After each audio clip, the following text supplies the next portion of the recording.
fucking matter. There's like 4 things that matter, and they really fucking matter. I mean, objectively, I mean, you should care, especially you, if you thought about it for 5 fucking minutes.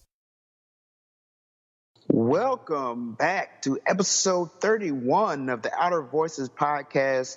As always, we are your host, Keem and Esme. Hola.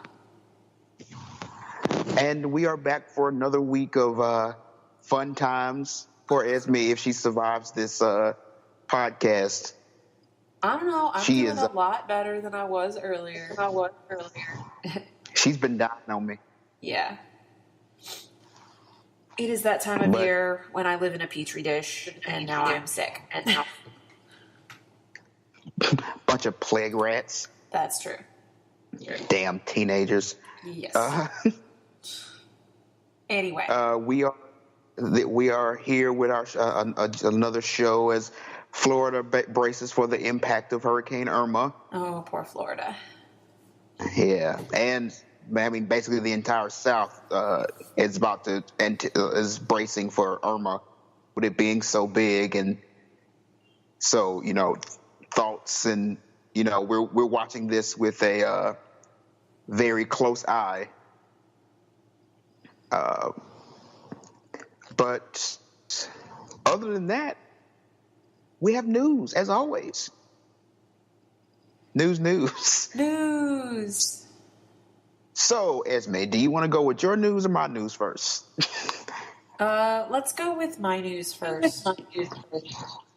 So, I am bringing up the wonderful, ridiculous mess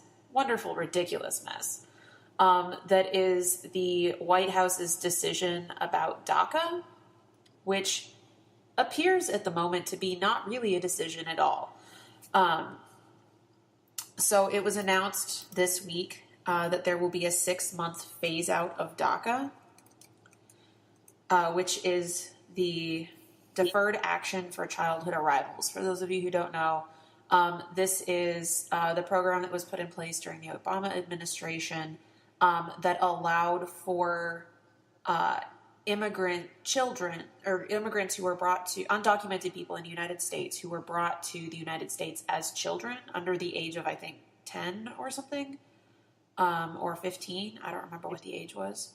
But it gives them a legal path to work, right? To work and to school. It allows them to access education in a way that they were not previously able to. It allows them to receive things like student loan, financial aid things. It allows them to work in professions that would ordinarily require a social security number.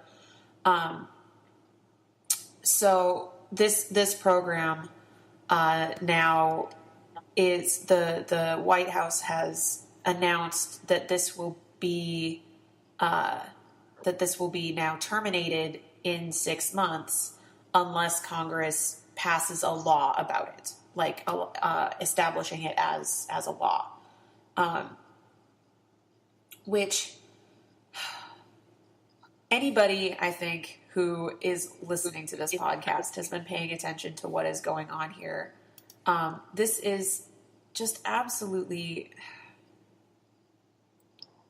ludicrous. It's ludicrous. It's terrible, right?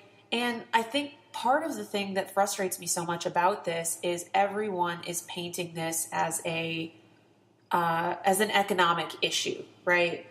To where OMG, it's near some odd 800,000 people who have qualified for this program,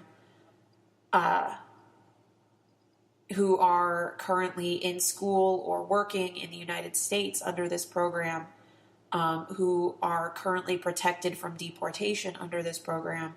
And so many of the proponents of DACA, the people who are fighting for this to stay in place, are painting it as an economic issue. Painting it as DACA recipients are contributing to our economy.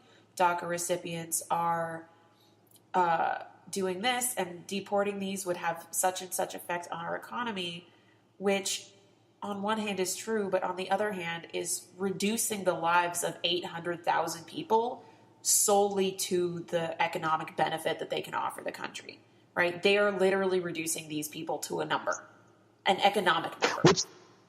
Which speaks to the mindset of the reason they're doing that reductive argument is the mindset of conservatives in America, where human life will always take a back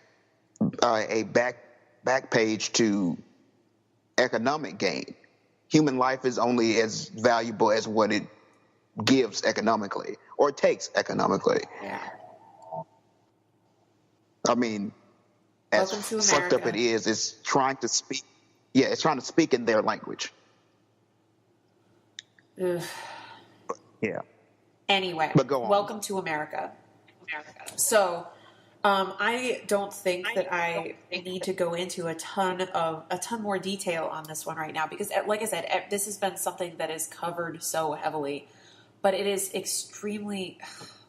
It's got me riled up. Also, I apologize for my incoherence, guys. I'm still not totally well, but it's completely unethical in my view to take action like this on for people who the only home that these people have known, that these kids have known, is America. Right? They were brought to the country as children. This is where they lived their entire lives. This is where they grew up. This is where they go to school. This is where they work. And they had no choice in being brought here. And so to upend them and send them out of the only home that they have ever known to a place where they have no supports is completely unethical. So, that being said, if you look over what actually has been said about this, is that the White House has said that they're going to be phasing out DACA, which would then leave the path open to start action for deportation on these people. But they really are pushing for congressional input into this. They are really, the White House is actually pushing for Congress to make this, to create legislation on this, because right now DACA is an executive order, right? It's not legislative. It's an executive order. It was done by Obama while he was in the White House. And so what needs to happen on this then is for Congress to pass legislation allowing these people to stay in the country, to make DACA a permanent legislative solution. So, that being said, call your congresspeople and tell them why it is important for these people to stay. Tell them why it is necessary to leave this pathway open for them to be legal residents of the United States. Tell them why that it's important. And please be vocal, because the opponents of it are extraordinarily vocal. Yes. I've seen so many things from people going, using this as a justification of, let's get rid of the immigrants. Over and over. The opponents are very vocal. And Congress people don't speak in, as messed up as it is to think, they don't do things in terms of morality. They do things in terms of votes. Yeah. And if they think that and they're gonna decide whose votes they're gonna get from who is going to be the loudest. Yep. So be vocal. like Esme was saying, contact your representatives. Let them know if there is there are protests going on around the country right now. If you could make it out, try to make it out. Yep. You know, this is one of those things where, like everything, really, being vocal, showing support makes all the difference. Yep. Sorry, that was my aside. Oh, that was perfectly fine. Perfectly fine. All But right. yeah, I guess we're going to move in to my own. Your news. My news is lighter. Yay. Some would say it's soft and cuddly. Aw. A little furry. But let me go into this.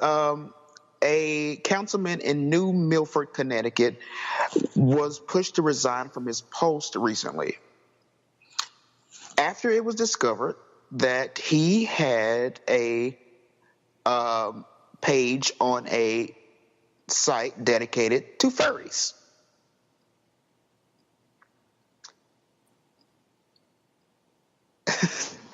Yay. Which,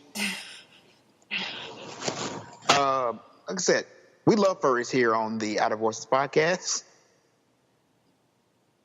You do what you do, Right. you know. But he was pushed out after discovering this this page because, and this is a quote from Mayor Dan Grobach of New Milford. He says, "As public servants, we are held to a higher standard, and Mr. Chamberlain's apparent posts do not meet that standard." So, basically, what it is, this person, this Councilman Chamberlain, had a personal post on a furry website with the the furry persona of gray muzzle, a gray avatar, a wolf avatar, and of course the profile just talks about, you know, what he was into, and according to the rules of politics, he was forced to resign. And the thing that, so they tried to, one thing they tried to do was, in the reports, were make it look like, well, the furry thing wasn't what forced him to resign. What was forced to resign was the fact that on their profile, it asked about rape play, which, if I'm pretty sure Esme has talked about that in at least one of. I don't think that I have, actually. Would have mentioned. I don't think that I have. If you don't know what rape play is, it's consensual, generally consensual, because it's not consensual, it's rape. It's actual rape. But rape play is consensual, pretending. Consensual non-consent. Right, consensual Right. non-consent. Basically, You give advance consent for anything to happen in the scene. Now, the website did not say that he participates in this. I'm put that out first of all. Doesn't say participate in this, and it just says that this. It gives a list, like your yes, no, maybe list that you talked about on your sex segment. Yeah. It gives a list of kinks that you would be okay with, tolerate, or not tolerate. Yeah. And rape play was in the tolerate list, which is it's acceptable. Like, no kink shaming. But that was the major reason they said that he needed to resign. That was just that one checkbox got him out of office. I mean, here's the thing, though, is that in most, if not all places, consensual non-consent play is actually illegal. In fact, most kinds, or many kinds of kink, rather, I shouldn't say most, but many, including bondage, including impact play, including consensual non-consent, including a whole bunch of other stuff, is actually illegal. Legally, it's classified as assault or kidnapping or rape, right? Like, the legal system doesn't have the nuance required to deal with this. Right. I mean, we got to remember this is the same country where there's states where technically oral sex is illegal because some of the states that still have the sodomy laws, anything other than male-female penis vagina sex is illegal. Sodomy laws refer specifically to anal sex. No, not all of them. No, because that's the definition of sodomy. Not all of them. I'm telling saying you that this. There might be additional laws.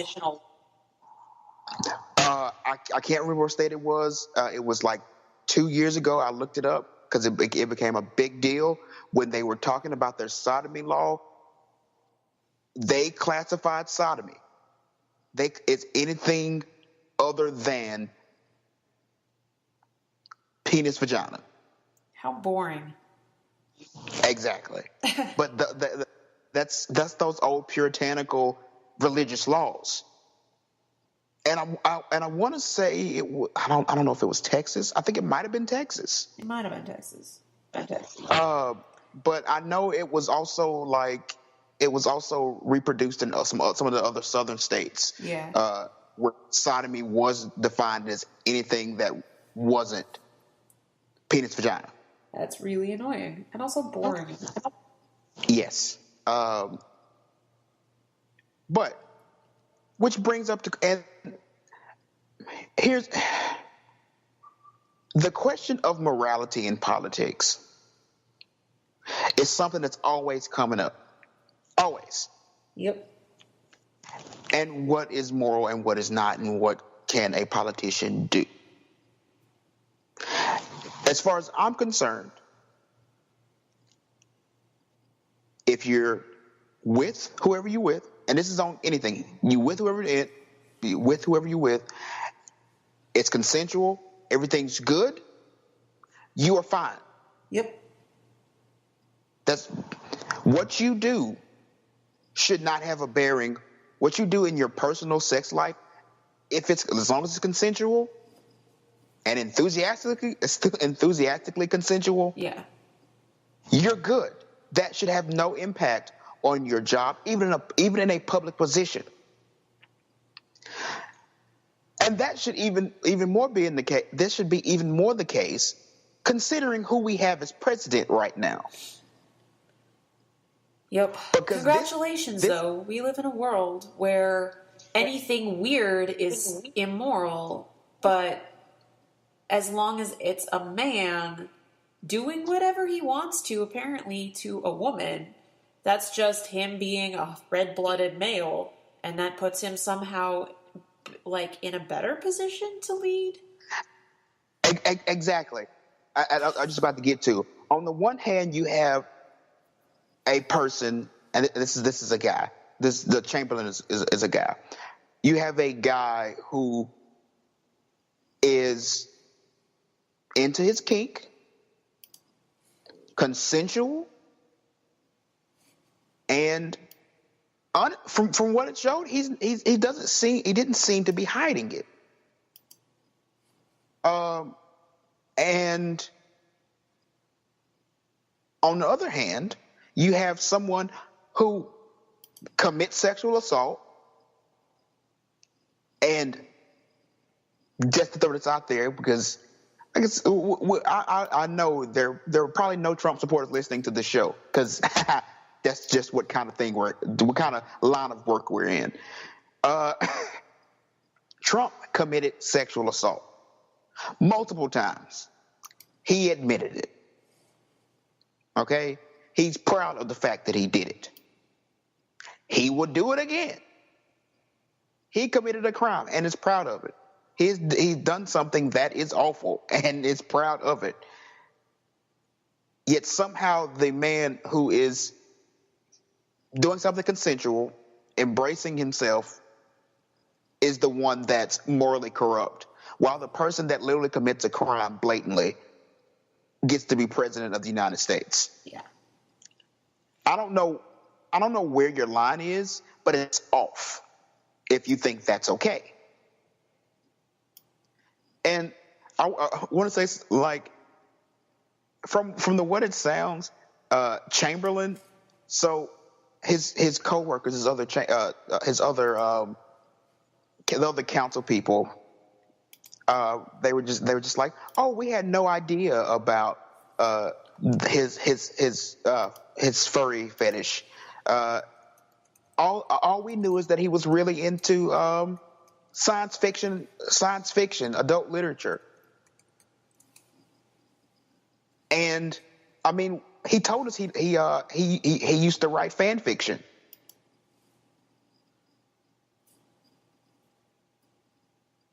And they talk about these things like, oh, he's just weird. Look at him. He's weird. We didn't think anything. But okay, all these things are okay. Being in, like, reading erotica, because it says he's reading science fiction erotica, basically. Reading science fiction erotica, it's fine. You're an adult. You can read it. We discussed this on the show. Yep. Writing fan fiction, it's fine. Like, these are things that, and having a fursona, being a furry, it's fine. These are, like, while they may not have been the norm 50 years ago, these things are perfectly fine. Like, they're not hurting anyone. They have no bearing on a person's moral compass. Yet somehow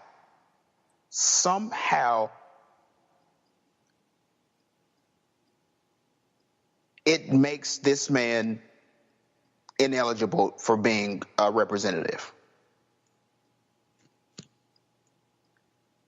And it even goes down to like when senators, like, I also find it dumb when senators get, like, single senators, because there have been instances where single representatives have gone out and sent a dirty text to a person they were dating or something, and that text has come to the public, and that person's lost their job. Why should it? If you are going out with someone and if you're single, or you're not, I mean, if you're not single and, like, poly or have an open relationship or something, that shouldn't disqualify you from office. Yeah, this gets into something that I'm really conflicted about, though, which is the requirement that we seem to have to look to our politicians as moral leaders, which on one hand, like, you get shit like this, right? Where people whose sexual interests are, like, not boring, people who are not vanilla in some way or other, get put out of office, get expelled from office for their quote unquote perversions. But meanwhile, and so that makes me want to say, well, why do we think that our politicians should be moral leaders? But then at the same time, now we have people in office like the Cheeto who sits in the White House, who is basically, like, he's completely immoral, right? And it's like, at what point do we decide something is or is not moral, right? And I think that it comes down to, like, is it hurting other people, right? See, that speaks to the basis of morality in this country. Yes. Because In the U.S., Oh, morality you mean is not. Christianity? Ha. Yeah, you jumped the gun on that when I was getting to it. But like in the U.S., morality, quote unquote, is based on Christianity, and when I say that, I don't mean the actual tenets of Christianity. In most cases, and in a lot of cases, a lot of the morals don't actually line up with the morals set forth in the Bible. It is the formulation of American Christianity, a puritanical, Protestant, white-centered Christianity. Yeah. Let's go with that. It's not Christianity in itself. It is a specific kind of Christianity. But America's morality is based on that.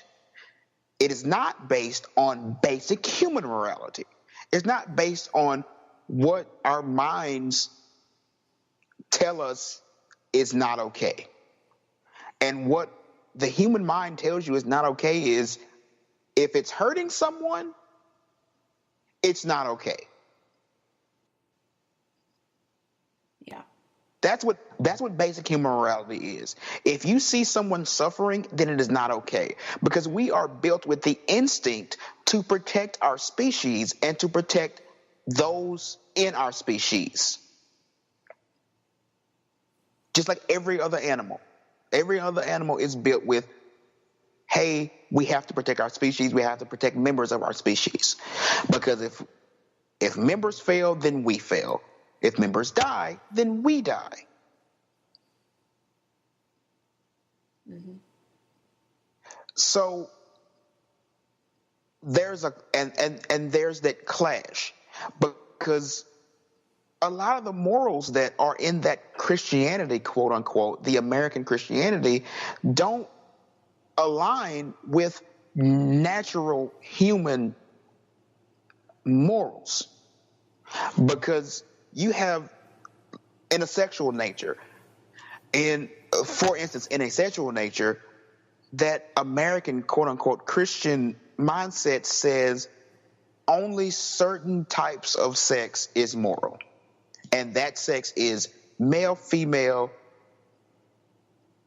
penis, vagina. And only for the purposes of reproduction. Yeah, for procreation only. But our natural human minds go, well, if it's not hurting someone and it feels good, it's fine.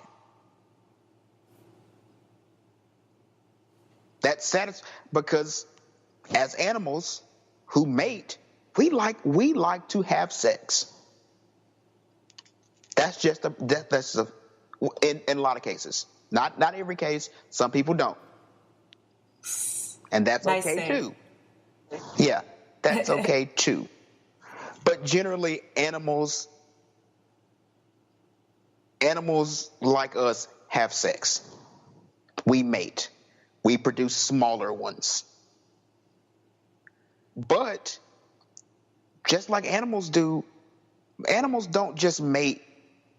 Most animals like us don't just mate to produce. Because you don't produce every time. If you produce every time, we'd be fucked up. We'd be an overpopulated, destroyed species. Yeah. So we have sex to, in the meantime. Not every time produces, so we have as much as we can. We are built this way.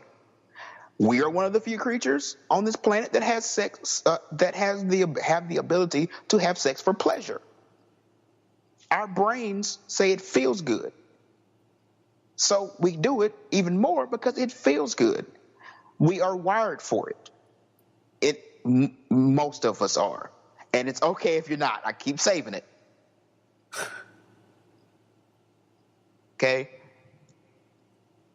So as long as it satisfies those tenets of it's not hurting someone and it feels good and it satisfies our urge to have sex, then it's okay. That doesn't line up with the American moralistic view of what sex is supposed to be. Sorry, that was a tangent. It was a little bit of a tangent, but that's okay. But you get what, like, I hope our listeners get what I'm saying. And this is a view of it. I mean, this story is a picture of that clash between human morals and Christian morals. I mean, we taking it back to last week and the Nashville statement and that ridiculous bullshit. You have people trying to legislate a morality that is based on a very particular view of a single religion. Oh, and they're trying to legislate that morality over everyone. And that is not okay. It actually makes me very, very angry. And this is a reserved anger if you can't get it from the sound of my voice. Yeah. But sorry, that was my news story and rant from the news story of the day. Yes. Former council person Chamberlain, hey, you go be you, man. Like, as long as you're not hurting anybody, go be you. You want to be a furry? Go be a furry. I love furries. They're good people that I've seen. I've seen some good people. I've seen some good furries. So, Chamberlain, good for you. And, keep doing what you're doing. Don't let anybody tell you that you're a messed up person or some bullshit like that. Go do you. All right. Sorry, that took a weird turn. I apologize. We are going to go on into our topic segment. Oh, Lord. And after, of course, music from our Artist of the Week. It is we who have picked the cotton for nothing. It is we who are the maids in the kitchens of liberal white people. It is we who are the janitors, the porters, the elevator men. It is we who sweep up your college floors. Yes, it is we who are the hardest workers and the lowest paid. And that it is nonsensical for people to start talking about human relationships until they're willing to build new institutions.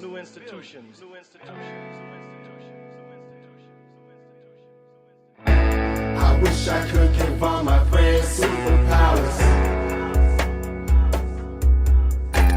Instead I have to give them flowers. It ain't the same though. It ain't the same though. It ain't the same though.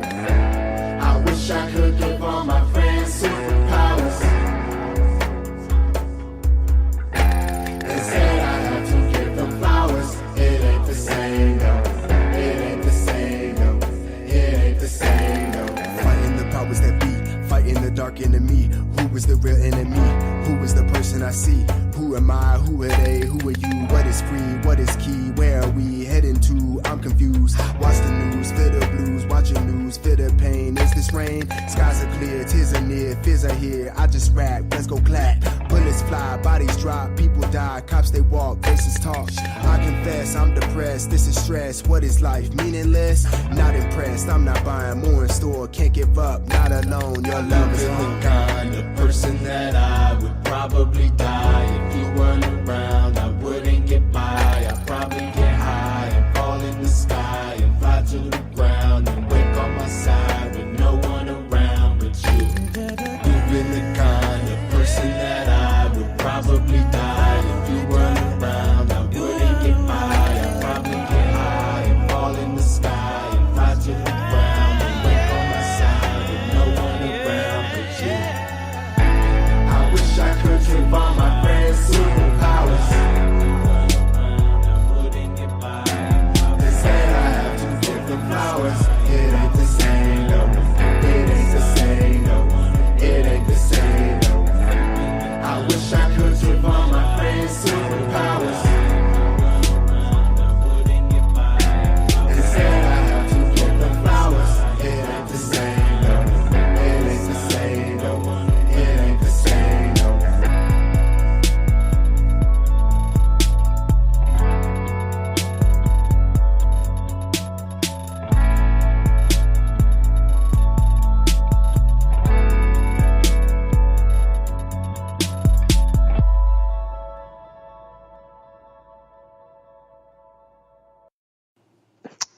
And welcome back to our topic segment. Once again, special thanks to our musician for the week. We are going to go into something that is of the utmost importance to the both of us. Yep. A defining feature of both this show and our own personal goals in life and what we set out to do. We're going to talk about identity politics and intersectionality. Yeah. And I'm actually going to let Esme take the lead on this one because What? she is far more eloquent in this than I in this. As she's more eloquent in this than I am, as you can tell from the way I couldn't get that sentence fixed. So, Esme, take it away. All right. So, just to start off, identity politics is a really controversial idea right now, and it means a little bit different things to different people. Identity politics, at its heart, is like the inclusion of one's identities into political action, right? And the separation of people into political groups by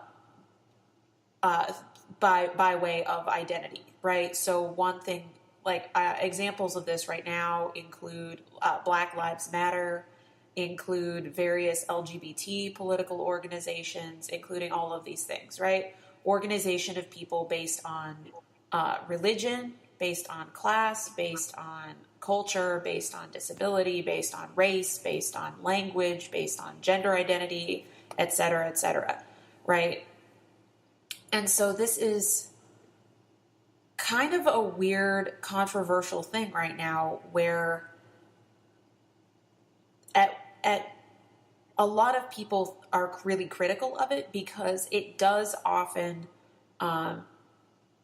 serve the purpose of separating people who would otherwise work together for the benefit of everyone, right? To where a lot of people are, and it's been this way a lot in the past. A lot of people, it's one of the ideas that keep like pro-Black political movements and pro-LGBTQ political movements from working together, right? Based on, like the Black community's, like prejudices against gay people and white gay LGBT people's prejudices against Black people, and it can be something that's really divisive. But I think that when you start getting into intersectionality, identity politics actually has the power to also unite us politically, if that makes sense. Oh, yeah. Right. So intersectionality is, I think we've discussed this before, haven't we? We have, but yeah. You might want to people up to speed for... Right. Intersectionality is the idea coined by, who was it? Who was it that coined it? A Black feminist back in the 70s, I believe. That intersectionality is the idea that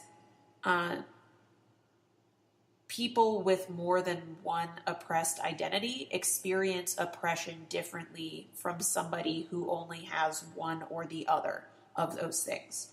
Right. And that's one of the ways that it's one of the examples that you hear all the time is that a Black woman's experience of patriarchy is different from a white woman's experience of the same, or a Black woman's experience of sexism is different from a white woman's experience of sexism based on the fact that she is also Black.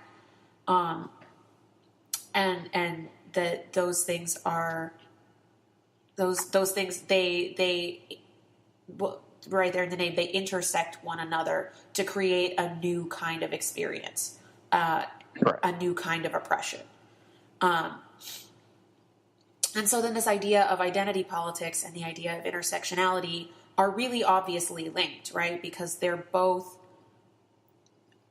both have as their central idea the idea that the identities that you hold are important in your experience of the world.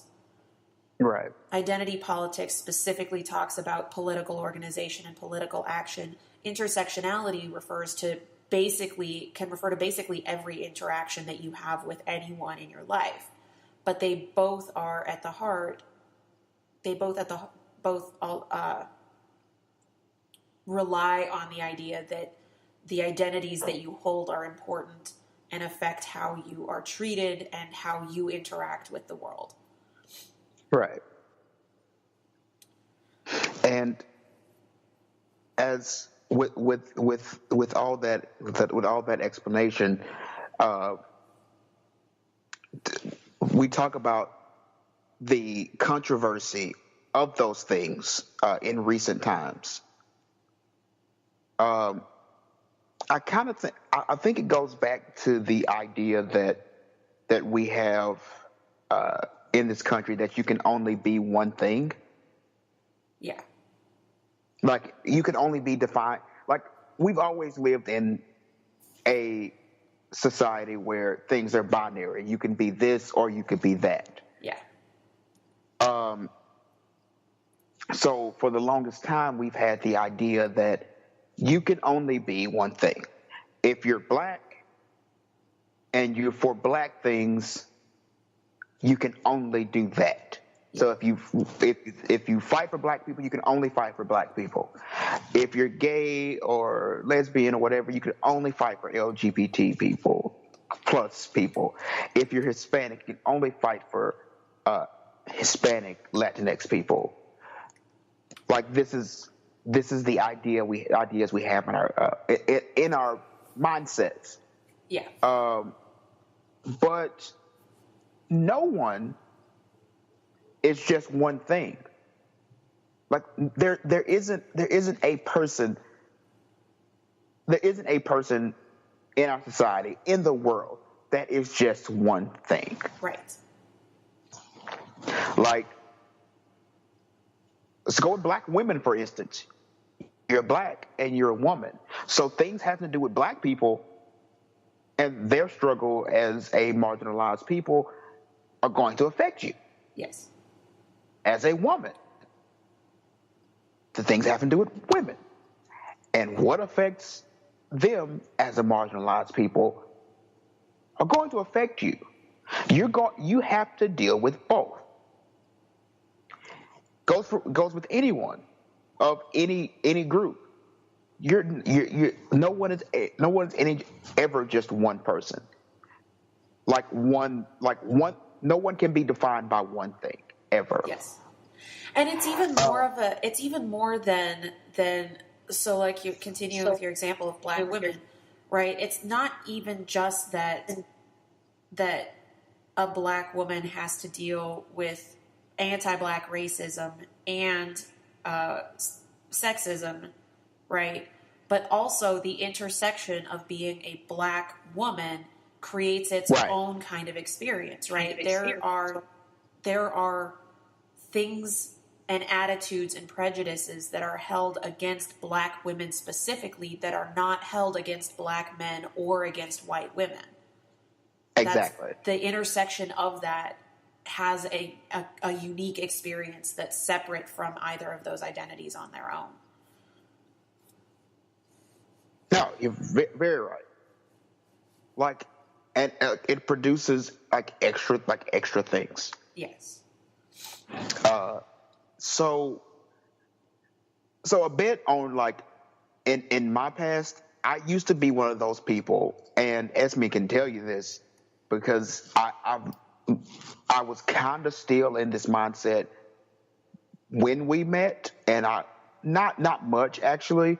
I was already moving out, but now I'm completely out. But I was one of those people that were just like, oh, labels are bad. And we shouldn't be, dividing ourselves up into whatever. We shouldn't be giving all these labels for whatever. We should just all work.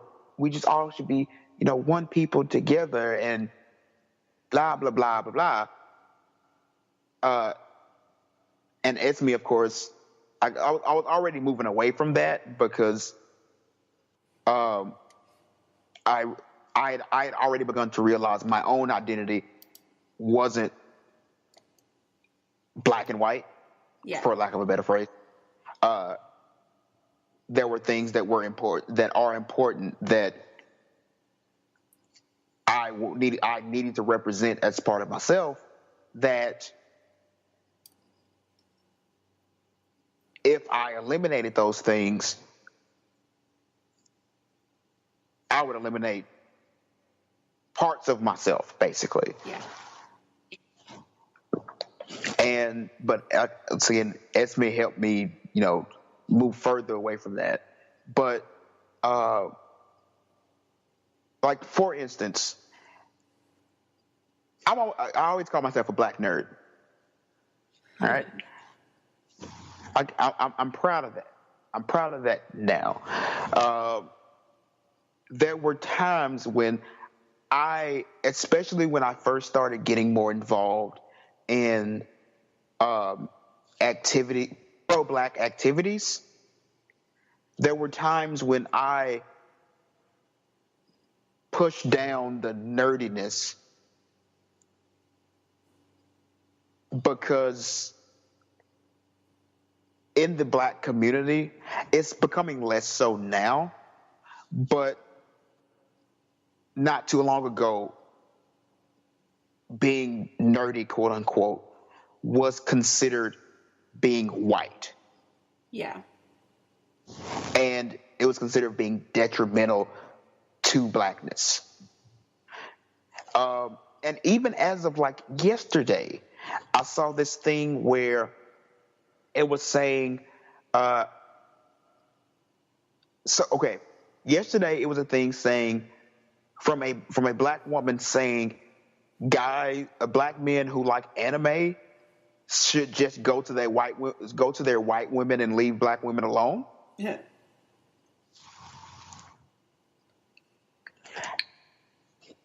And first of all, the correlation that if you like anime, then you need to go with white women, because I don't know how you get to that.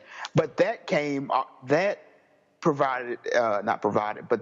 goes along with another article I read from a pro-black group, which caused me to leave this pro-black group, because they had written an article saying that black nerds should bury their nerdiness. They should bury their black identity. I mean, their nerd identity, because of the stigma of nerdiness in the black community. It wasn't helpful, basically. Like, you should be with your people. You should be doing the things with your people instead of doing the things that you like. Yeah. And especially when you say, when a black nerd says, well, black people have treated me badly because I'm nerdy. The article said you should never say that, because it's more important to be black than be nerdy. Mm. And while, like, my ethnicity is something I'm very proud of, obviously. Got a black power fist on my chest, all right? But I'm also not going to give away a part of my identity that has defined me, which is nerdiness. I'm not, like, that's a part of me. And while not an ethnicity, not a religious group, not a sexual group, nerds are kind of marginalized. As weird as that may sound, but there is a heavy anti-intellectual movement in this country, and for as long as I could remember, once again, up until recently, being like intelligent, being like, and reading, hell, just reading in general, or like liking comic books and superheroes and watching anime and that, playing video games, that was considered something that was bad, something that should be looked down upon. You could get treated like less of a person because of it, and it was okay.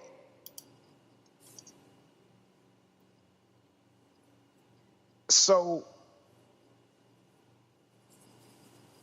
what I'm getting at here is these things, these identities are part of people, and they create, as Esme was saying, they create issues in, like, on both sides and where they meet. Yes. It's not something that can be separated. There's controversy over combining these things, combining identities, representing these identities and having them, but they can't be separated in the first place. It's not really possible, because if you try to separate them, you're going to lose a part of yourself. Yep. That's just. Sorry, that was my. No, that's fine. So getting into one of the things that I wanted to touch on, right, which is that there are a lot of criticisms that are getting floated around about, especially identity politics, right? Which the political organization of people based on marginalized identities, which all you have to do is Google identity politics to see dozens of headlines of is it time for Democrats to stop relying on identity politics and blah blah blah and blah blah blah, whatever, right? Which is a lot of the mainstream criticisms of identity politics focus on the idea that particularly Democrats have relied too heavily on basically pandering to Black and LGBTQ and Latinx voters, and to their detriment, right? That was the argument that was made when 45 was elected, that he won because the Democrats had focused for too long on Black, Latinx, and gay people and had ignored the concerns of the white working class, right? And so that's the main argument that you see against identity politics. But there's a few others that are that make more sense to me. Like that makes like that's annoying. That argument is based solely, and like there's no excuse. That argument is based solely in white supremacy. Yes. It's like solely. Like that argument is just saying, hey, Democrats, y'all need to focus on the problems of white people. Right. Forget everyone else. Focus on white people. Right. But this gets into the other thing that I wanted to bring up with identity politics, which is there's, of course, then the leftist criticism of identity politics, which is that traditional identity politics, the way that it's played out in most of the conversations about it, since it became an idea, a solid political idea in the 70s, right? Most of the conversations about identity politics have boiled down to groups of people being pitted against one another in a mad scramble for position within this hierarchical capitalist system, right? That the one of the goals of identity politics that's as it's played out in traditional forms has been to achieve political power and positioning for yourself and people of your quote unquote group at the expense of other people, right? Which is where this identity politics that we see now gets into with people, white supremacists marching in the streets, lamenting like white genocide, right? White genocide is not a thing, but what these people are seeing is that Black and Latinx people are achieving more political power relatively than they have had in the past, and they're pushing for more political power. And so in this hierarchical capitalist system, if Black people achieve more political power, that necessarily means that white people will have less political power because there's a hierarchy, right? Correct. And so then, of course, then the leftist criticism of identity politics is that really the only identity that should matter in this is class, and we need to start the class war and abolish capitalism and all of that. And the problem with that is the leftist argument is not focusing on the problem. It's focusing on, it's basically like, if I let's say I had a cold and I started sneezing, it's like saying, oh, well, I need to get rid of that sneeze. No, I need to get rid of the cold. Yeah. Not the sneeze. The sneeze isn't the problem. It's the cold.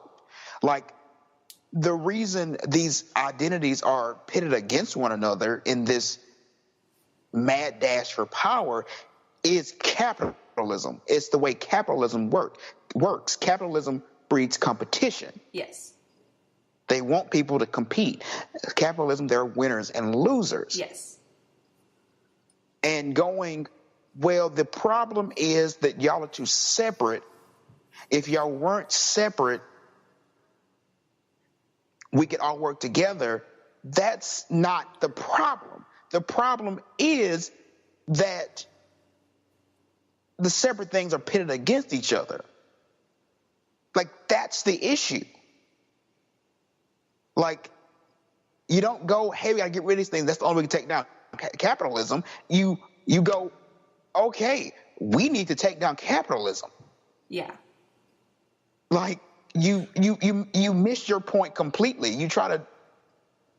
No. Maybe I explained badly. No, the leftist criticism is that traditionally people see themselves as being so separate that then they are scrambling for position within. Whereas if we were to recognize that. No, okay. I understand that. Okay. But what I'm saying is that idea of that thing of, hey, everybody's separate, we need to scramble, that is not caused by people being separate. That is caused by capitalism, okay. the capitalistic idea doing that. Like, and that's what I'm saying. You don't get rid of the separate because people are different. You can't get rid of differences. Yeah. Like, if you're trying to, a leftist trying to create a homogenous society and a person on the right trying to create a homogenous society through their own bullshit is still trying to create a homogenous society, which is not good. Like, differences exist. Differences will always exist.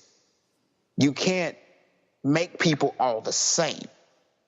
That's not how anything works. So you can't say you guys need to get rid of you guys need to get rid of the identities you have and focus on the worker identity. Yeah. because that's not going to eliminate the differences in people. And which brings about the thing of, okay, let's say you did say, okay, we're only going to focus on the worker identity, and you overthrow capitalism. What's going to happen afterward? Because those differences are still going to be there, and those separations are going to arise again because people are different. That's a good question. See, like, once again, as much of a leftist as I am, there are problems, you know. Yep. You get like that aren't addressed. When people go, "Hey, this can fix something," that's never the case. You can't there's no easy fix for anything. Yep. That's my own side thing, which I would love to get into a conversation with that about. Yeah. On both sides, left and right, you can't just fix things. But with that argument said, you can't. It's not something you can get rid of. Differences are not something you can get rid of, and differences are not something you should get rid of. You should be focusing on You should be focusing on having a platform where those people with those differences can all stand together. Yes. Not say eliminate the differences. You say, okay, you have these differences, but we can use these differences and work together for a primary goal. I mean, I hate to use Jesse Jackson as a fucking example because you know what, fuck Jesse Jackson. But when he ran for president, what did he call it? The Rainbow Coalition. Mm-hmm. The idea of, hey, let's bring everyone from these different walks of life with all these different problems together to make something good.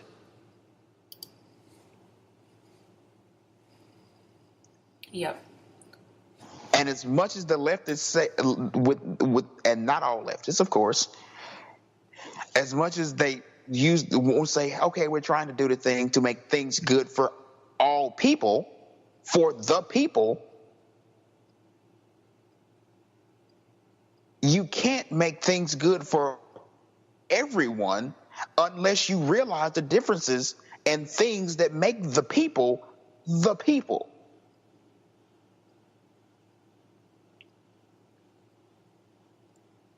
Yeah. You can't make everybody the same.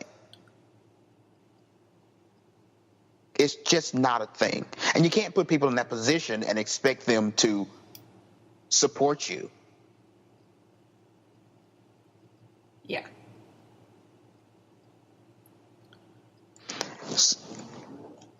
And I want to speak more on intersectionality as far as black people, because I have this conversation a lot. I talk about it. I have this conversation in black groups, pro-black groups, with friends, with family, all the time. If you say, I want equality for black people, and this goes for every group, but I'm talking to black people because I'm black, if you hadn't guessed. What? You? No. You? If you say you want equality for black people, and you say you want rights for black people, yet you look at another marginalized group and go, we do not support them, then you do not want equality. You want privilege. Yeah. If you want, and this goes back to the pitting of different identities against each other in the capitalistic system.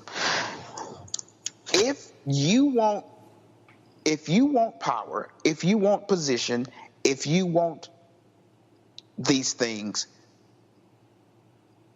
and don't want these things for other people in similar positions as you are, then you do not want equality.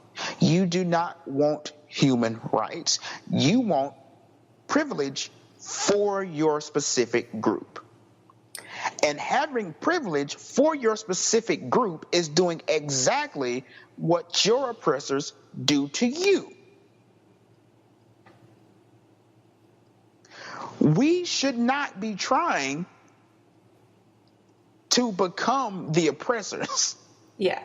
Like the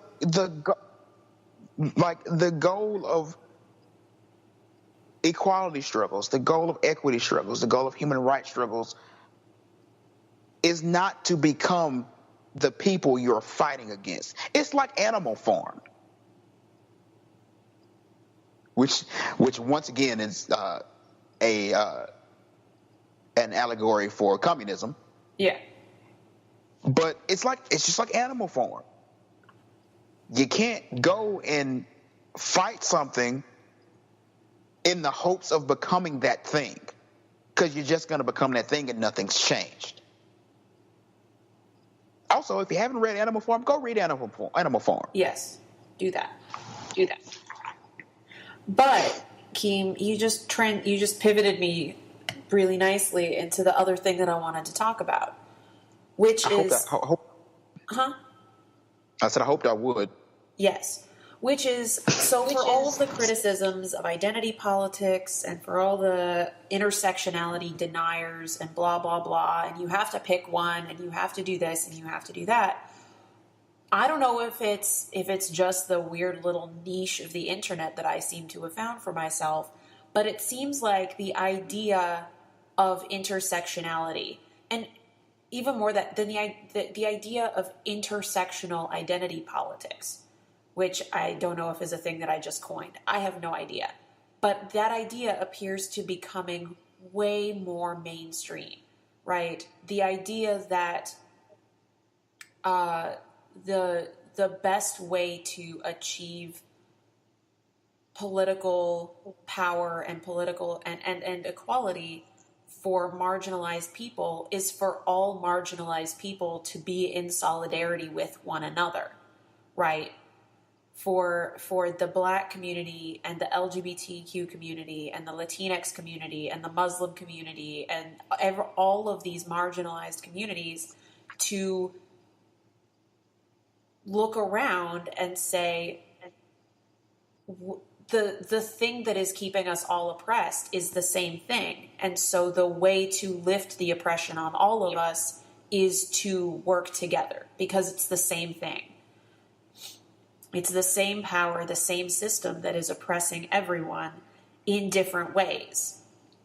And one group fighting against one aspect of this system is not going to lift the oppression, right? But if everyone can work together, can recognize that there is only one struggle here. There's only one system of oppression. It just weighs down differently on different people depending on their identities and their intersectionalities. And if I can, as an LGBTQ person, throw my weight at the oppression of Black people, at the oppression of Latinx people, and straight Black people can throw their weight at the oppression of LGBTQ people, we will eventually lift that oppression. Right.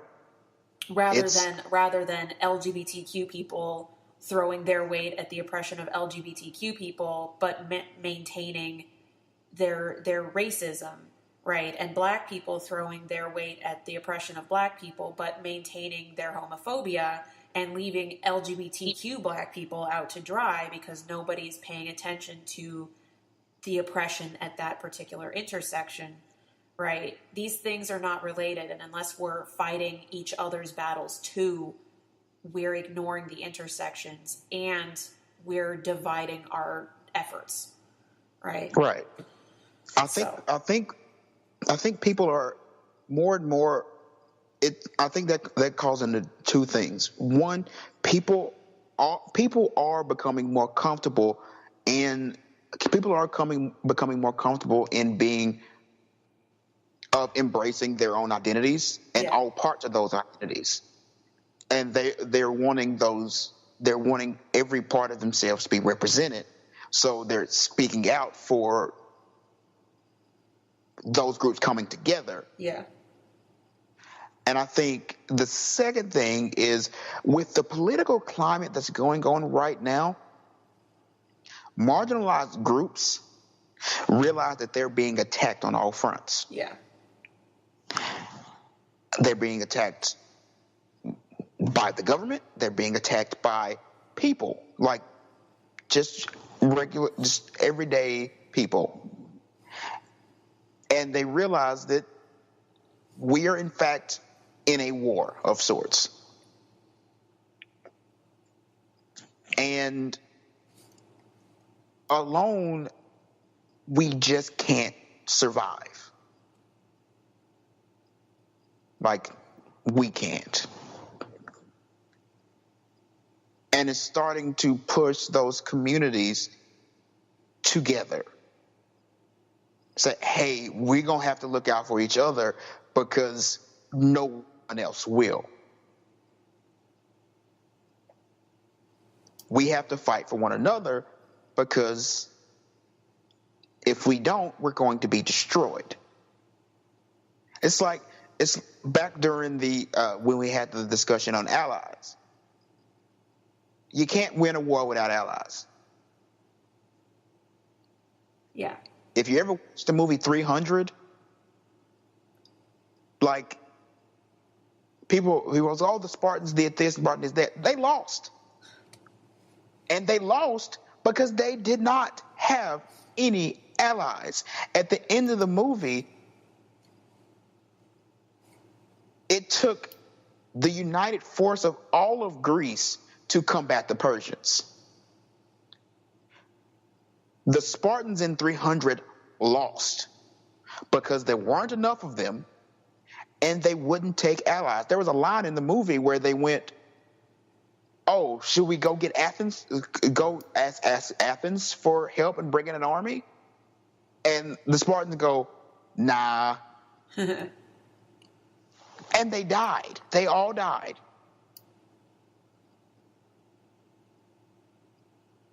So you have to realize, black people, 13%. I think it's 13.6%. 13.6% of the population fighting by themselves, we're not going to overcome. Yeah. You can say we shall overcome all you want, you're not going to overcome. The LGBTQ, I don't know the percentage, but I'm guessing it's somewhere in the teens of percentage, like 10, 12, reasonable. Something. 10 to 12% by yourself, you're not going to do anything. Just not going to happen. Even in the civil rights movement of the 50s and 60s, that wasn't just black people pushing for rights. Yeah. Those marches consisted of black people, white people, Jewish people, Hispanic people. And while that was going on, Chavez was pushing for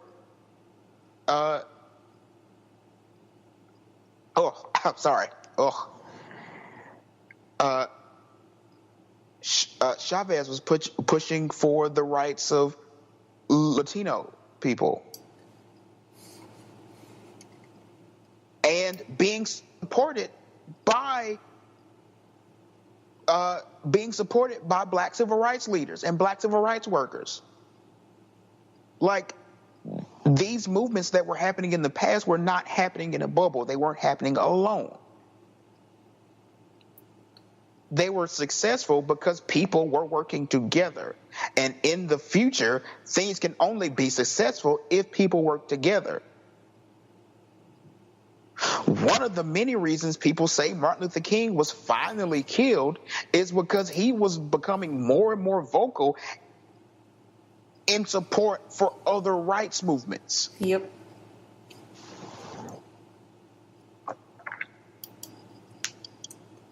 And the U.S. government was convicted of conspiracy to commit murder. Just want to throw that one out there. But if you're looking for another reason that intersectionality and working together is important, the U.S. government was convicted conspiracy to commit murder, Martin Luther King. Yep.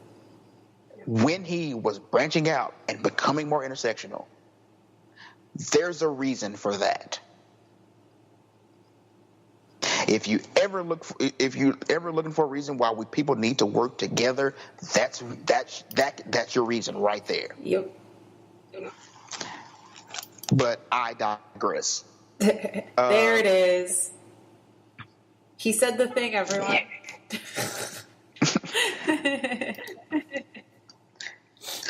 For new listeners, but I digress a lot, especially when I go on spiels. A lot. Is there anything else you wanted to add, Esme? I just wanted to say that one more time that what I see happening in our country right now, the coming together that we've had in the face of what's going on in our political landscape right now, people reaching out to one another and recognizing and acknowledging that we have to fight these things together. I see that more and more. I see that more now than I ever have. And that really, despite all of the horrific bullshit that's happening in our country, it really does give me hope that there are more and more people in this country who are looking around and seeing that we can't all fight this alone. We have to be in solidarity with one another. We have to recognize that achieving rights for one of us brings all of us up. Right? Achieving equality, lifting oppression for one of us brings all of us up. It lifts it for all of us. Right? And this is a long struggle, and it's not something that's going to happen right away, but we're on the right path. We are starting to really legitimately recognize that we are all fighting the same battle. And if we can all recognize that we're fighting the same battle and all throw our weights behind it together, we can make this happen. We will achieve equality. So, would you say that if we work together, we shall overcome someday? You make me want to sing. But I can't sing because I'm stuffed up. I just want to say Esme hit the nail right on the head. Honestly, I can't add anything else to that. Right on the head. And like I said, I know for me personally, I very much push for people working together. Yeah. Like, I do it a lot. I do it every day from a group I'm in to personal family.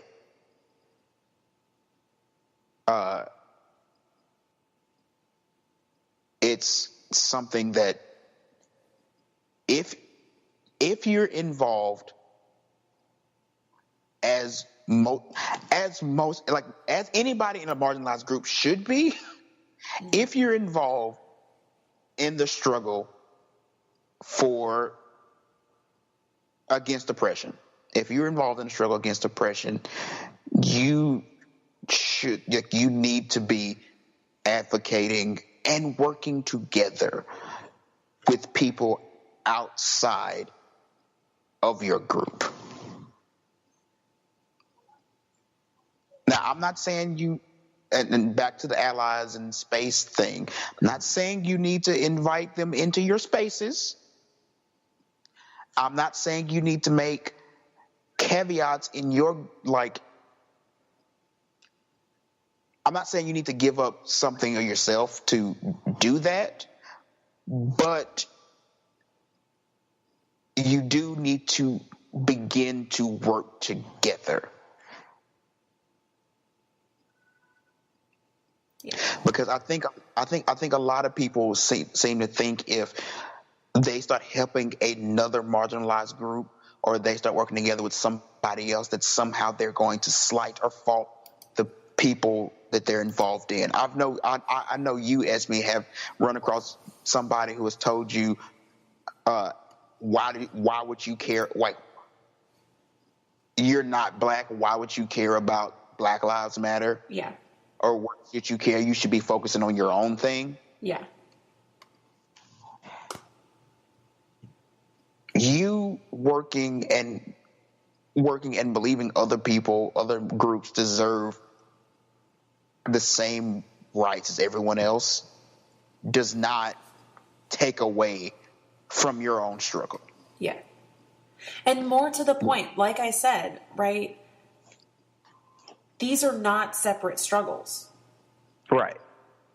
These are not separate struggles. Improving the lot of one group of people, one marginalized identity, improves things for all of us. Or it should, right? This is something, if we are all fighting the same battles. And identity politics goes wrong when we start to think when we start to think that this is a zero-sum game, when achieving rights for one group of people means necessarily the continued oppression of another group. Like you hear all the time lately, the criticisms, because we just passed the anniversary of the 19th Amendment, right? Where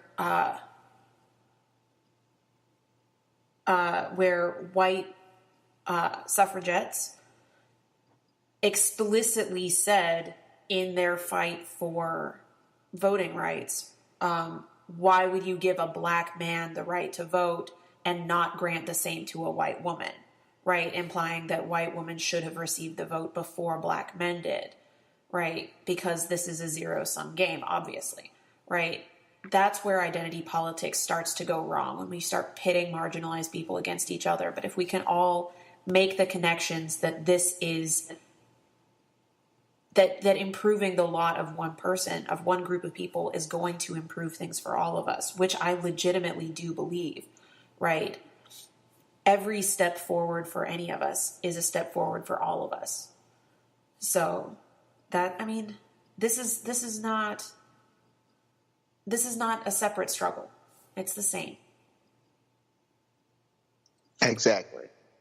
It's the same. It's My pro-black activism is no less important to me as a queer person than my pro-LGBTQ activism is. It's the same. It's one fight, one enemy. Mm-hmm. You know, it's as different as we may be, we're all fighting for the exact same thing. Yep. And I think that brings us to the end of our topic segment. Yeah.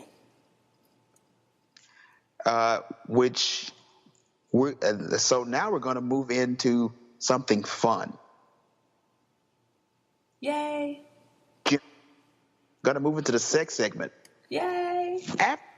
After another brief musical interlude.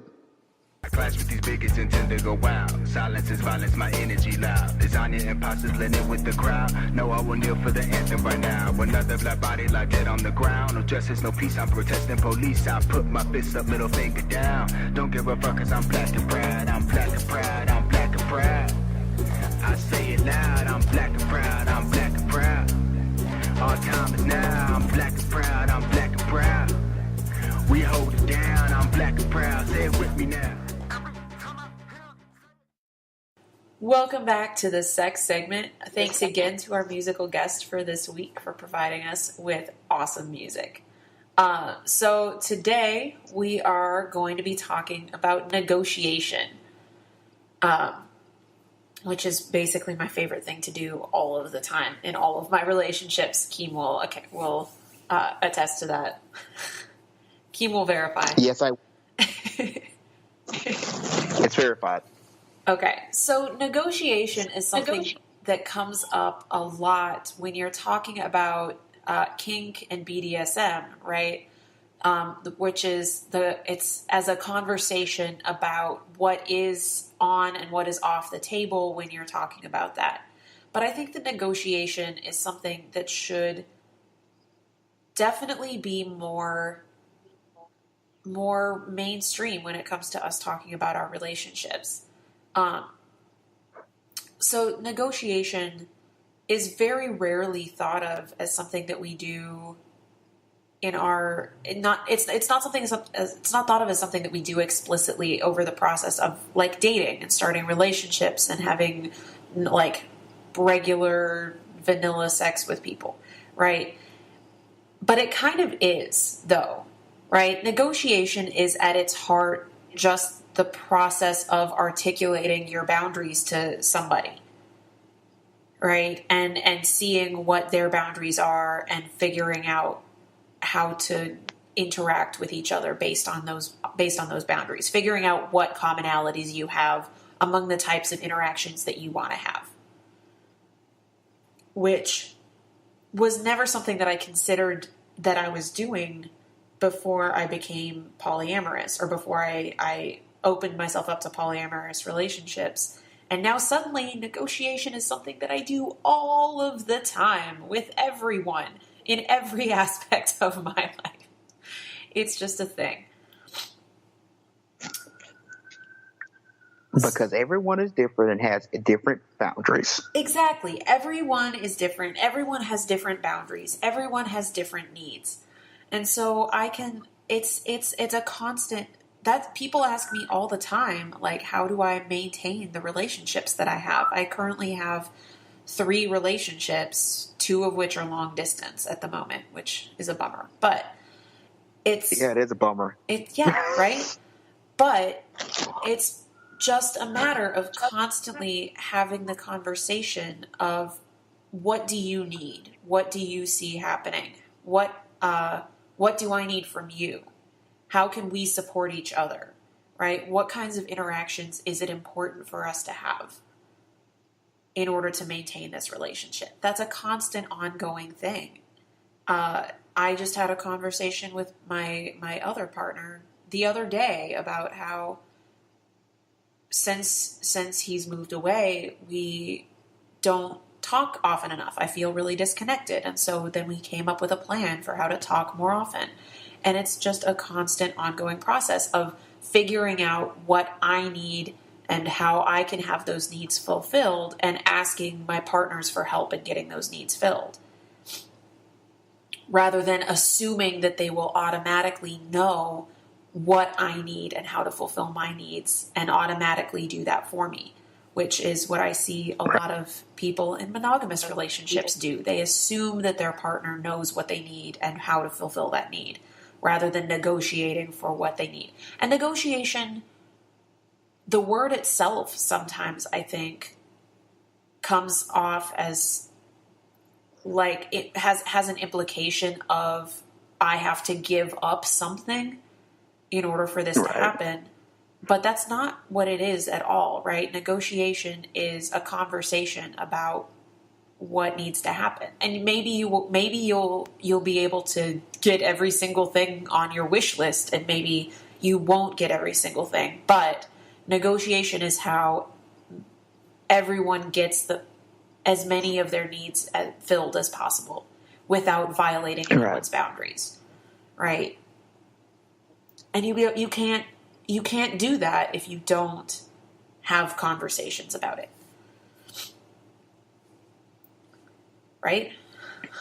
You're right. I mean, it's negotiation is a very part of the whole communication thing, and no matter what type of relationship you're in, whether you're poly or mono or even your friendships,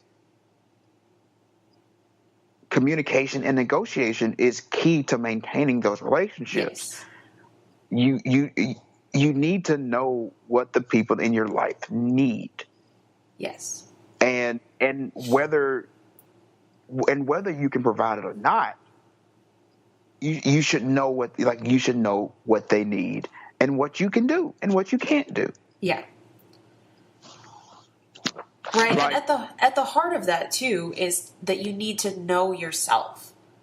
Right? Right. You need to spend some time, whatever context it is that you're negotiating, whether it's negotiating how your relationship is structured, or negotiating what kind of sex that you are having, or negotiating your kink or your BDSM scene. No matter what it is that you are negotiating, you need to know what your priorities are. You need to know what things are things that you need, what's things that you want, how to communicate those in ways that are not coercive.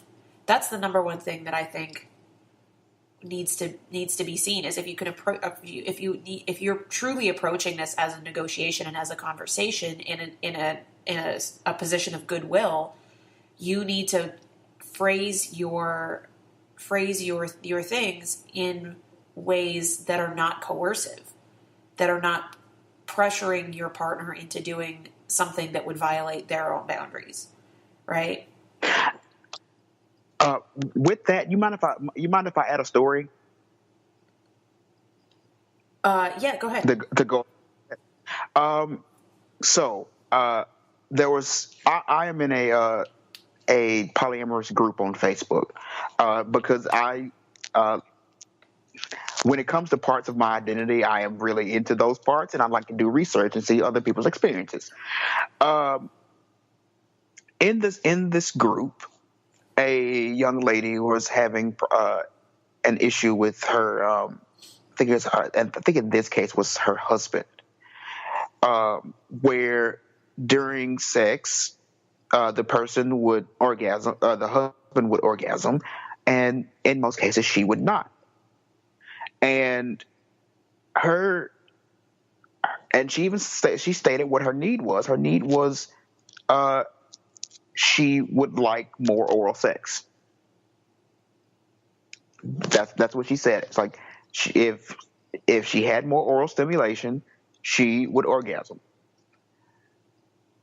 She brought this question to the group and asked, what should she do? Because once again, she was not having very satisfactory sex, but she didn't know how to bring this to her partner. Someone who I had known from before was also in this poly group, and this person's advice was to don't let your partner orgasm, or even orgasm until you orgasm. It wasn't communicate with your partner. It wasn't tell your partner what you need and negotiate how to get that. It was manipulate your partner until you get what you want. And guys, let me tell you, that is not ever what you want to do. And more importantly, maybe not more importantly, but also, right, this isn't just a matter of manipulate your partner. This is non-consensually engage your partner in a dominance and submission like dynamic, right? If you are using like withholding orgasm from your partner, like withholding partnered orgasm from your partner as a means to get what you want, like that is actually like a dominant dynamic that really, like, in all honesty, your partner has not consented to. But yeah, no, like identify what it is that you need, and then have a conversation with your partner about how you might get that. Which, right. If I had been a part of this conversation, I would say, okay, so what do you need, right? What you need is not necessarily oral stimulation. What you need is mutually satisfying sex. And the way that you are measuring that is by you orgasming during partnered sex of some kind, right? Your idea of how you might be able to fix that is oral sex, but your partner has a legitimate right to say, I am not comfortable doing that for whatever reason, right? Like, he might have a fucked up reason for not wanting to do that, like vulvas are icky, but he nevertheless has a perfect right to do that. So if he says, no, I'm not willing to do that, then that's where now you're in a negotiation about what else might help you to orgasm during partnered sex. Maybe that's manual stimulation. Maybe that's bringing a vibrator into the game. Maybe that's what have you, right? There's a lot of different things that you could add to that equation. But it is reasonable for you to want an orgasm during partnered sex. And it's also reasonable for him to have a boundary on oral sex. So, that's me, right? But that's a negotiation. And you work together. I said you work together to satisfy each other's needs. Exactly. In whatever way that may be. And for Esme and I, like personally, like we communicate a lot about this because, man, I'm a needy bitch. Like, I'm needy. Like, yeah, you are. But so the relationships I am in, they're all long distance at this point. And moving to Brooklyn, I know that I need, like, just for me, I need someone. I need to meet someone locally. Just because I'm a physical presence person. Yeah. Like Esme and I have discussed it. I've discussed it with my other partners, and now that we know what each other's needs are, it provides a support. In this case, it provides a support for getting those needs met, even if it's not with those people. Yeah. So if when I go out, if I go out on a date, which doesn't happen a lot, Esme is generally happy for me. I'm exceptionally happy for you. Yeah. And the other people I'm involved with, if I tell them I'm on a date, going on a date, they're happy for me because we've communicated, we know each other's needs, and it's like, oh, you're getting a need met. Excellent. Mm-hmm.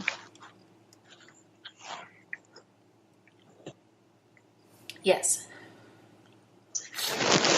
But yeah, like I was saying though, like, the first step in a negotiation is that you have to know what you need. And then the second step is you have to be able to communicate that need in a way that's not coercive or manipulative, right? I can say to my partner, I need to be able to orgasm during partnered sex. Okay, I have not said you have to make me orgasm, right? I need to be able to orgasm during partnered sex. I'm not trying, and then I can say, I have some ideas how to make that happen, right? Here are some ideas that I think might help. What do you think about those ideas, right? I think that if I'm going to orgasm during partnered sex, I need to use a vibrator. What do you think about me using a vibrator during sex? And of course, none of my partners has ever said, please no, like, don't use a vibrator during sex. But if a partner were to do that, say, I'm not comfortable with that, we could have a conversation now about why not, or what else do you suggest, or probably then this will take a little while longer. Like, it's a whole conversation, right? Right. And you can have negotiations about how your relationships are set up, what you need from your relationships. You can have negotiations about what kinds of sex acts you're comfortable performing. You can have negotiations about what your safer sex practices are, although typically exclusively with safer sex, you err on the side of the person with the more restrictive practices, right? Like if I'm sitting down to have a safer sex negotiation with somebody and I say, I was tested 6 months ago and came back negative for everything except HPV-1, and they said, I've never been tested, and I say, okay, let's have this conversation now.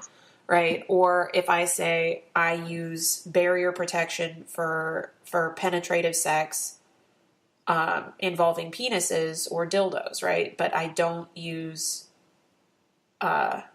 gloves for vaginal penetration, and I don't use dental dams, and my partner were to say, oh, well, I do prefer to use dental dams, I would say, okay, we can do that. That's just a thing, right? You can have that negotiation without it being a shaming process, right? But you need to have those conversations. You can have negotiations about kink or about BDSM, right? Where you can say, I am into this thing. I enjoy doing it. Is that something that you might be interested in? And your partner can say, well, I might be curious about that, but I would like to do more research, or I'd like to talk to you more about it. Or I'm not into that, but I'm into this other thing. Or is that something that you're interested in? But now you can have a negotiation, right? Where you can communicate what your boundaries are and what your desires are and what your needs are. May I suggest something Yes. while we're on this? My suggestion is go back and listen to our Esme Sex segment. I don't remember which episode it's on, but the sex segment on Yes, No, Maybe list. It's the one with Negro Terror. Yes, the one with Negro Terror. I think we can actually put that link in the description for you can go back to listen to that show. Yeah. But yes, when it comes to especially in regards to the sexual things of a sexual nature, and kink and BDSM. Not just and kink and BDSM. Yes, no, maybe lists are really good for negotiation because it provides a nice list of things where you can just easily go yes, no, maybe, or very yes or very no, and and it gives you start from. Go. No, I was saying you can start from. It can makes communicating the things you are looking for easier. Yeah, and it takes some of the pressure off. Right. Yeah, it gives you an opportunity to sit down with your partner and you both have thought about the same. You can each take one of these lists and go through it, and then you sit down with them together and see what overlaps, right? And it gives you an opportunity to say, yeah, no, that is a hard no. I can't do that one. Or this one is a definite yes. Oh, look, it's also a definite yes for you too. Let's do it. Right? Or that one feels scary to me for some reason. Let's talk more about why you like it. And maybe I would be interested in trying it. Right? And it's a less intense way of bringing up some of those discussions.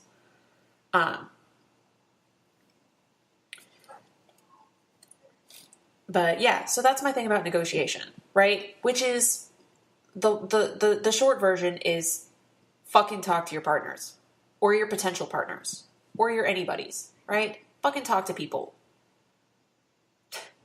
Know yourself and talk to people. Communicate. What? Communication. We don't communicate. Like I've said to people many times when asked, like they talk about, oh, what is the key to relationships, any kind of relationship? What's the key to making a key to a good relationship? And that key is communication. Yes. Talk. Just talk. Yep. Which actually, side note that has nothing to do with this. It reminds me of a song by Cold War Kids. Everything reminds you of a song by Cold War Kids. Yeah, because I love Cold War Kids. Tacky Land, and one of the lines is the song is kind of a lament to communication, because it's a song about a couple being like a couple having problems, and they're in this case the male partner is asked to communicate more and say what the issues are, and he basically goes, see, what you didn't realize was when you asked me to communicate, you can't put a pin back in that grenade. So here are all the problems I have. Like, here are all the issues that we have, and they're out here now. So what are we going to do with it?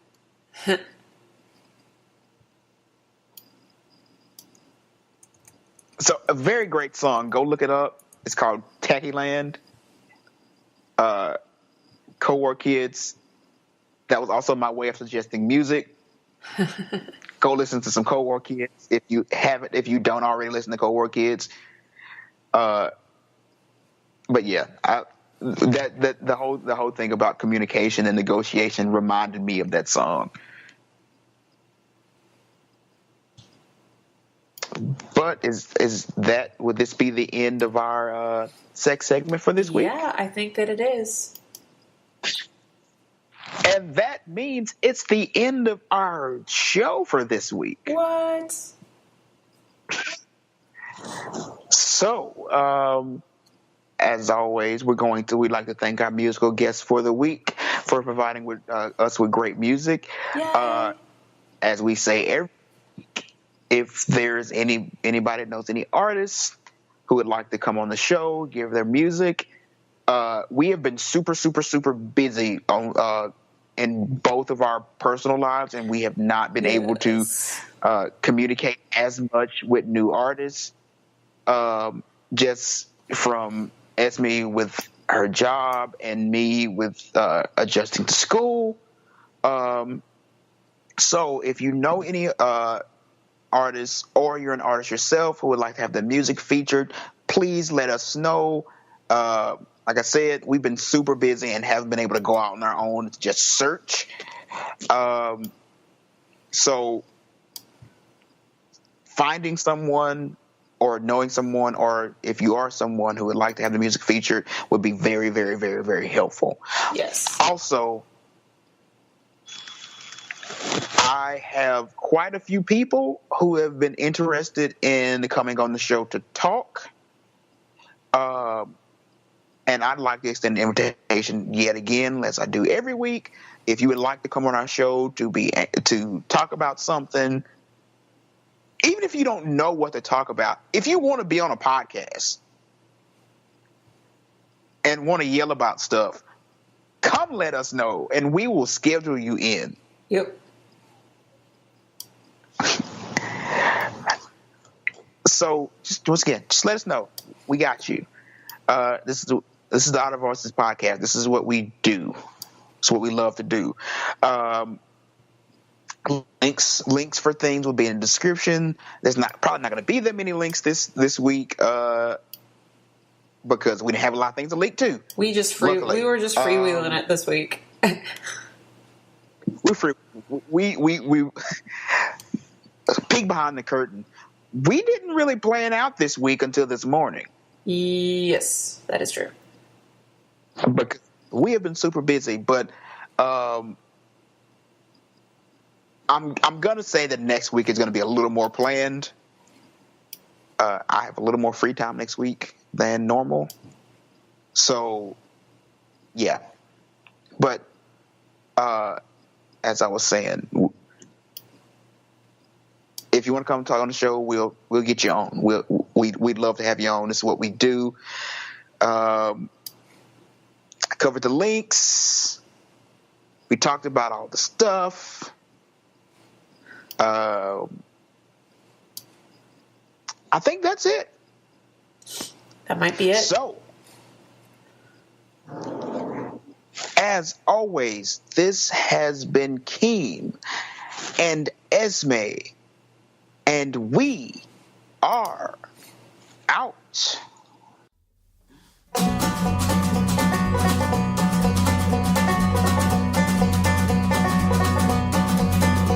But there are these things that matter, and they really fucking matter. There's like 4 things that matter, and they really fucking matter. I mean, objectively, I mean, you should care, especially you, if you thought about it for 5 fucking minutes.